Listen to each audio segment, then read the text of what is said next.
went on to play football and graduate from UConn, and today he's a nationally recognized author and educator in Washington, D.C., seeking to encourage and motivate youth.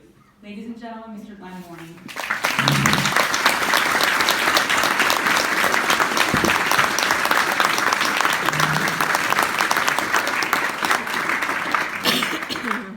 Good morning, everyone.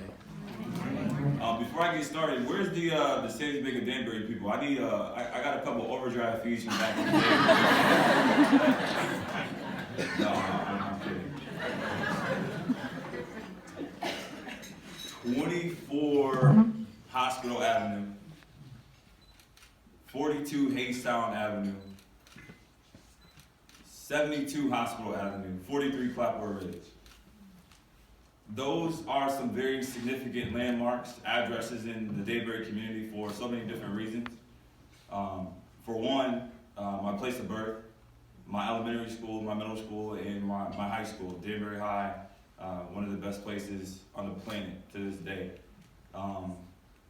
Standing in front of you as a current educator, as a current teacher in Washington, D.C. is something that I'm not too sure, I'm not too sure I was supposed to be able to get this far and be able to impact this many lives in the way that I've been able to. If you were with me or if you've known me at any one of those very crucial points in my life between 6 years old and 12, even 13, you would probably see me, but not necessarily in the way that you see me right now in this suit. I would probably be more reminiscent if I would be in a suit, more so a jumpsuit, a different color suit. And I say that in all seriousness because Herman Izzard, who I didn't expect to be here this morning, who I've been calling for the past 3.5 weeks to see if he was going to come, is here.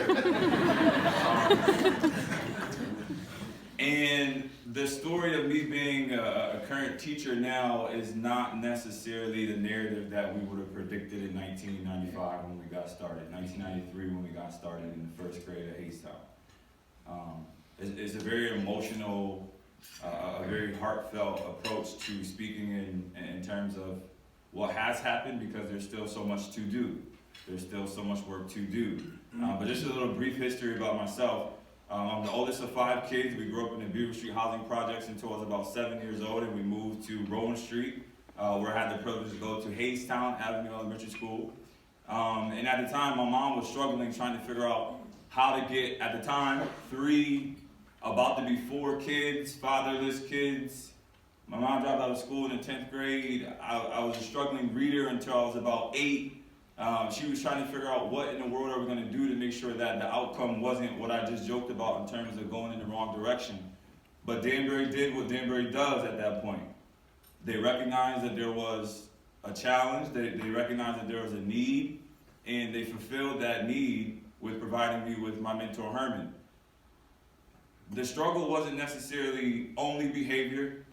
The struggle wasn't necessarily only needing reading intervention. I was the kid who, if you've ever been on the highway before, there's those trucks that are getting ready to stop and it says, makes frequent turns, right? But you read the sign and you're like, okay, really? Like, you know where you need to go to do the construction. But then it makes that really weird, crazy frequent turn, and it's like, oh, that's why you have the sign. I was that kid, literally.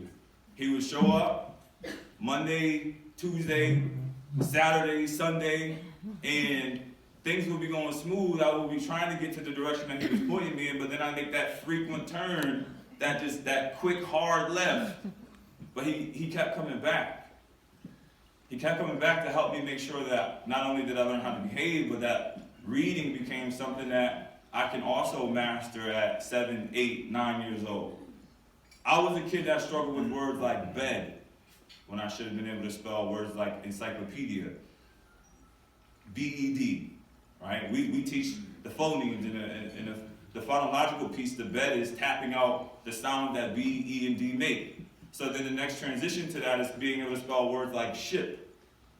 But then it's weird because then you learn words like chair, which ends in A-I-R, but then there's words like care that also sound like chair, but they end in A-R-E. But he didn't give up on the fact that while he may have been teaching me how to read and spell, the most important word that I learned how to spell was care. T-I-M-E. Time. And at that point, I had realized that his time had showed me how much people, regardless if they're your family or not, how much they can actually change your life with just time. I didn't have any positive male role models. Everybody I knew was locked up.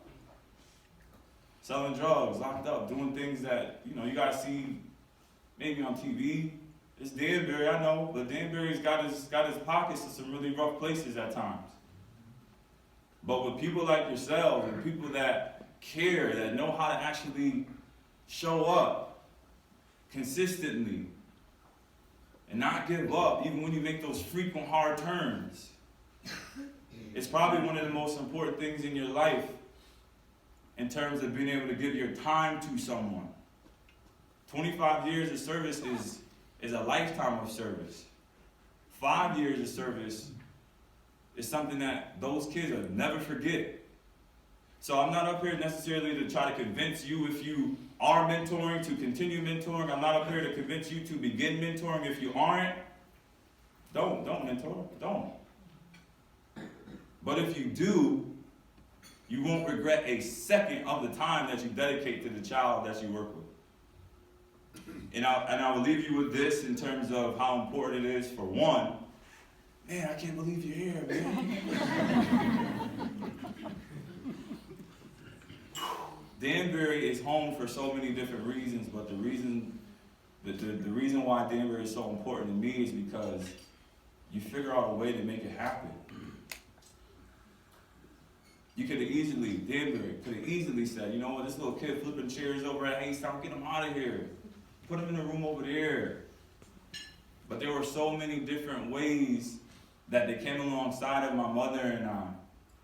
Mrs. O'Connor, God rest her soul, God bless her soul. Miss Seska, she's not in here today. I don't know where she is, probably posting flowers on Facebook. I love Miss Seska. And God, Dr. Rocco was at my table. My 4th grade reading teacher is at my table. To some of y'all, this is cool. This is like, oh, I got to go to some. To me, this is home and this is family. This right here, without the DSABC mentoring program, without the Danbury Board of Education, without the people that are in this room, you don't get to this place where you can finally give back the way you really want to.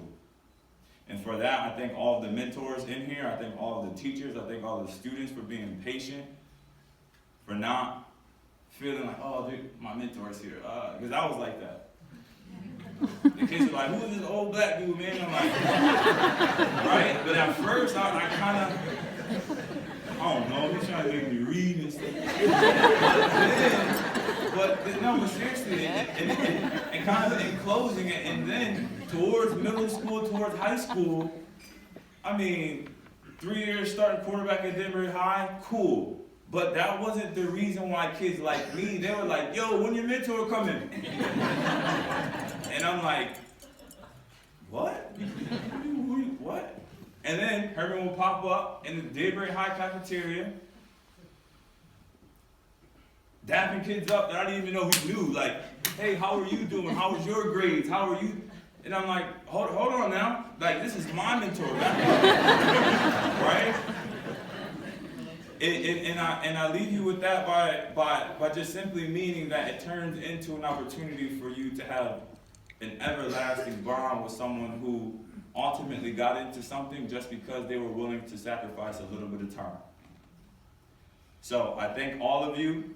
My wife and I drove over from Virginia last night. We were here at 2 in the morning. I slept for like, oh yeah, you can have that.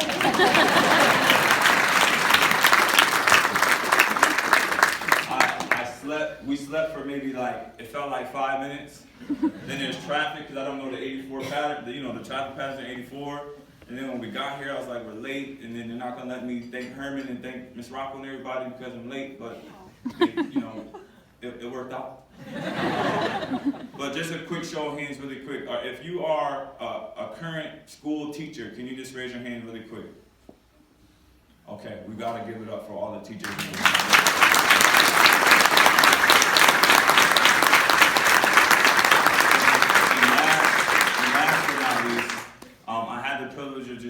hand briefly this morning, but we've been going back and forth through email for so long, and this amazing woman, Mrs. Mice, is it, right? I want to make sure I say that right.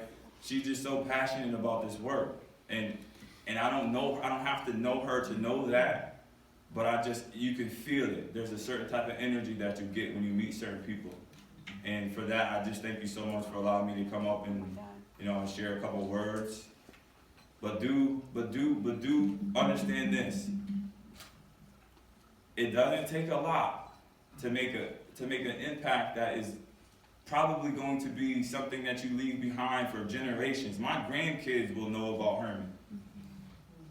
Understand what I mean by that? Like, this is something that's so deeper than just a 9 to 5, Monday through Friday. How's the science test? Hey, I'll come to the game if we got time. Nah, this is family, and this is for life. So I thank you, Danbury, and I look forward to seeing what you guys have in store for the years to come. Congratulations on 30 years.